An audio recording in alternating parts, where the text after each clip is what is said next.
요즘 시장 분위기 정말 살벌하죠? 비트코인 가격이 조금만 흔들려도 여기저기서 이제 끝났다, 6만 달러 깨지러 간다, 심지어 약세장 시작이다, 이런 무시무시한 소리들이 쏟아집니다. 특히 플랜 B 같은 유명 인플루언서의 멘트 하나에 사람들이 더 겁을 먹는 것 같아요.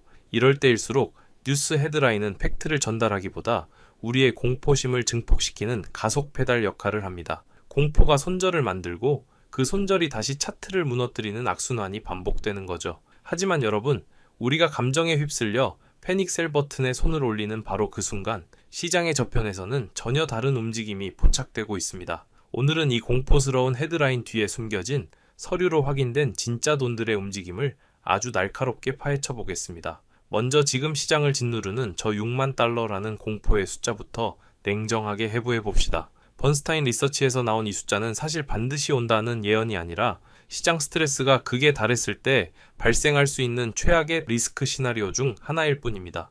그런데 사람들은 과거 고점이었던 이 익숙한 숫자에 꽂혀서 이걸 기정사실로 받아들이고 있는 거죠. 반면 월가의 강세론자 톰 리는 전혀 다른 이야기를 합니다. 지금의 하락은 금, 은 강세와 미국 정책 불확실성에 따른 일시적인 자금 이동 때문이지 펀더멘탈 문제는 아니라는 겁니다. 오히려 단기 바닥에 가까워졌다고 보죠. 자, 여기서 중요한 건 누가 맞냐가 아닙니다. 단기적으로는 이런 공포와 유동성이 가격을 흔들지만 결국 중장기적인 방향을 결정하는 건 자금의 흐름과 시장의 구조라는 점입니다. 우리는 지금 당장의 변동성이 아니라 그 너머의 구조를 봐야 합니다. 시장이 공포에 질려 비명을 지르던 바로 그 시기, 아주 놀라운 공식 문서 하나가 발표됐습니다. 바로 비트코인 고래 중의 고래, 마이크로 스트래티지의 공시입니다. 이들은 지난 1월 말부터 2월 초 시장이 가장 불안해하던 그 시기에 무려 855개의 비트코인을 추가로 매수했습니다. 평균 매수 단가가 약 8만 8천 달러 수준이었죠.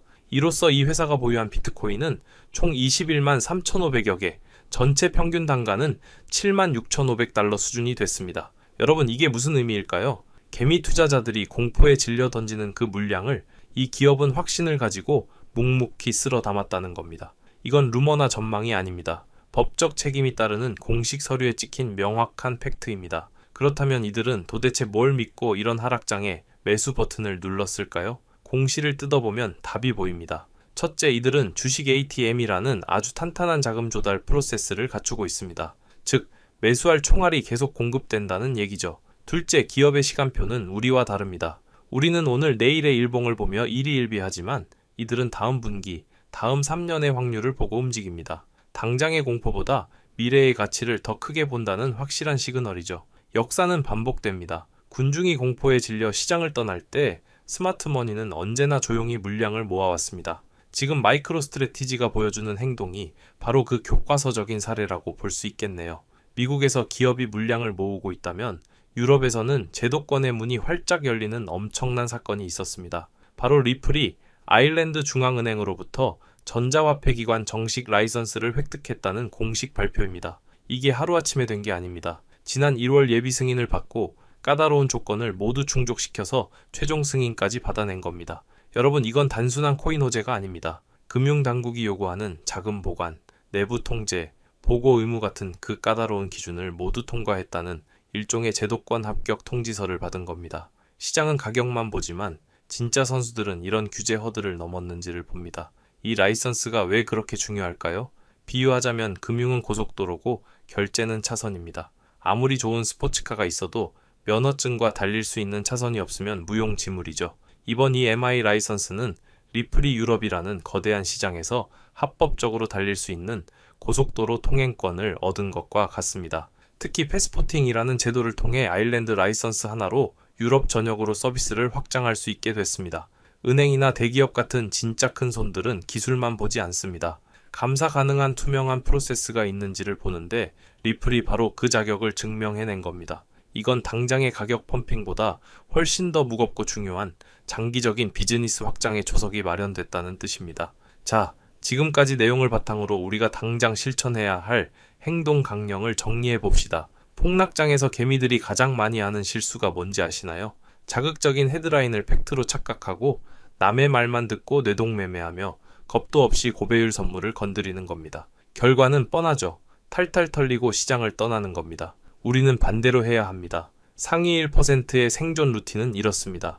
먼저 소셜미디어의 극단적인 공포 심리를 확인하세요. 아, 지금 사람들이 패닉이구나 하고 인지하는 겁니다. 그 다음 마이크로 스트래티지 공시처럼 진짜 돈이 어디로 움직이는지 서류로 확인하세요. 그리고 리플처럼 규제와 제도가 어떻게 만들어지고 있는지 체크하세요.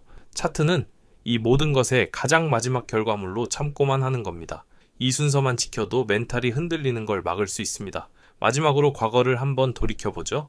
FTX 사태 때 시장이 다 망할 것처럼 공포에 떨었지만 결국 어떻게 됐나요?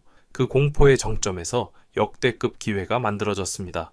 지금도 마찬가지입니다. 시장 심리 데이터는 역대급 부정을 가리키고 있지만 기업들은 서류를 쌓고 규제는 길을 열고 있습니다. 공포는 언젠가 끝나지만 이 서류와 시스템은 남아서 다음 상승장의 탄탄한 기반이 됩니다. 여러분, 지금처럼 시장이 시끄러울수록 빠른 차트가 아니라 느린 서류를 봐야 합니다. 지금 이 순간에도 누군가는 공포에 떨며 던지고 있지만 준비된 누군가는 조용히 이 거대한 기회를 줍고 있다는 사실 절대 잊지 마시기 바랍니다. 현명한 투자로 이 위기를 기회로 바꾸시길 응원합니다.